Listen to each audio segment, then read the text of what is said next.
Hello, என்ன எல்லா கையிலையும் A-level ரிசல்ட்ஸோட இருப்பீங்கன்னு நினைக்கிறேன். எடெக்ஸல் A-level ரிசல்ட்ஸ் வந்துருச்சேன்னா ஓகே. இப்போ அடுத்து நீங்க எல்லாம் என்ன நினைச்சிட்டு இருக்கிறீங்க, என்ன பண்ணலாம்னு யோசிக்கிறீங்க? உங்களோட ஹையர் ஸ்டடீஸ் ஸ்ரீலங்காவில் தொடர்றதா அல்லது வெளிநாட்டில் தொடர்றதா, இப்படி நிறைய கன்ஃபியூஸ்ல இருக்கிறீங்க அப்படித்தானே? A-level ரிசல்ட்ஸ் இப்போ வந்திருக்குது. இப்போ நாங்கள் எதிர்பார்க்காதது எல்லாமே எங்களோட கையில இருக்குது. பட் நெக்ஸ்ட் இப்போ அடுத்து உயர்கல்வி ஹையர் ஸ்டடீஸை பற்றி தீர்மானிக்கிற ஒரு முக்கியமான தருணத்தில் நாங்கள் எல்லாருமே காத்திருக்கிறோம். இப்போ ஹையர் ஸ்டடீஸில் நீங்கள் செய்யக்கூடாத விஷயங்கள் என்னென்னு தெரியுமா உங்களுக்கு?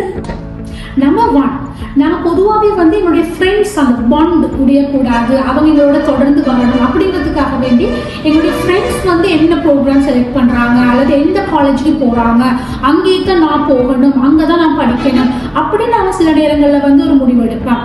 இதை செய்கிறாதீங்க.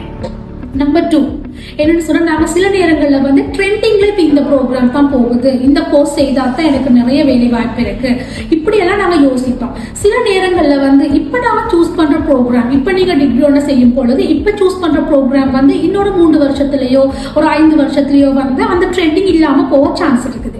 அதனால நாங்க ஒரு ப்ரோக்ராம செலக்ட் பண்ணும் பொழுது ட்ரெண்டிங்கை பார்க்காம நாங்க லாங் ரன்னை தான் பார்க்கணும். அதாவது என்ன மாதிரியான தொழில் வாய்ப்புகள் இருக்குது அதுக்களை தான் நாங்க ரொம்பவே முக்கியமா பார்க்க வேண்டிய ஒரு விஷயம். அதனால நாங்க ட்ரெண்டிங்ல போற ப்ரோக்ராம்ஸை நான் கொஞ்சம் அவாய்ட் பண்றது நல்லது. 3வது விஷயம் என்னன்னு பாக்குறீங்களா, உள்நாட்டுல மட்டும் இருக்கிற ஆப்பர்ச்சுனிட்டிஸை மட்டும் பார்க்காதீங்க. ஒரு டிகிரியோட செலக்ட் பண்ணும் பொழுது நீங்க கட்டாயம் பார்க்க வேண்டிய விஷயம் என்னன்னு சொன்னா, நீங்க செய்யற டிகிரி இன்டர்நேஷனல் ரெகக்னைஸா இருக்குதா, அதை நீங்க ரொம்பவே தேடி பார்க்க வேண்டிய ஒரு விஷயம். இந்த 3 விடயங்களை நீங்க கவனத்தில் கொள்ளுங்க உங்களுடைய ஹையர் ஸ்டடி செலக்ட் பண்ணும் பொழுது.